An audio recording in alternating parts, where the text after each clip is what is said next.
స్వాగతం. వార్తలు చదువుతున్నది ప్రమీలారావు.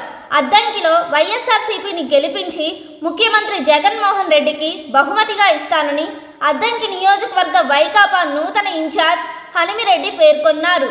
నూతనంగా అద్దంకి వైకాపా ఇన్ఛార్జిగా నియామకమైన అనంతరం తొలిసారిగా ఆదివారం సాయంత్రం ఆయన అద్దంకి నియోజకవర్గంలో పర్యటించారు. సింగరకొండలోని శ్రీ ప్రసన్నాంజనేయ స్వామి వారిని దర్శించుకొని ప్రత్యేక పూజలు నిర్వహించారు. అనంతరం ఏర్పాటు చేసిన మీడియా సమావేశంలో ఆయన మాట్లాడుతూ నియోజకవర్గంలోని ప్రతి కార్యకర్తకు అండగా ఉంటానని, ఎవరికీ భయపడాల్సిన అవసరం లేదన్నారు. ఒక నెలలోగా ముఖ్యమంత్రి జగన్మోహన్ రెడ్డిని అద్దంకికి తీసుకొస్తానని తెలిపారు. అద్దంకి గెలిచి ప్రజల రుణం తీర్చుకుంటానని హనిమిరెడ్డి పేర్కొన్నారు. ఎక్కడ కాంప్రమైజ్ కాకుండా నియోజకవర్గంలో ప్రతి ఒక్కరికి అండగా ఉంటానని హామీ ఇచ్చారు. ఏ కార్యకర్తకు అన్యాయం జరిగినా తనకు జరిగినట్లు భావిస్తానని తెలిపారు.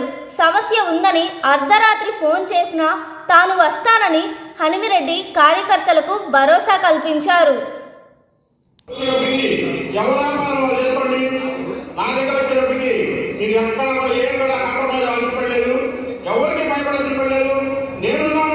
ప్రతి రైతుకి ప్రతి కూలికి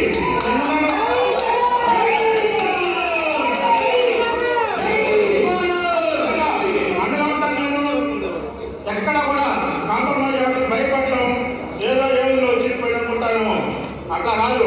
ఖచ్చితంగా ఇక్కడ ఉంటాను, ఎంతవరకు తెగిస్తాను, ఎంతవరకైనా కానీ ఎవరికి నా కార్యకర్తలు అనే వాడికి ఇబ్బంది కలిగిందంటే నాకు జరిగినట్టుగా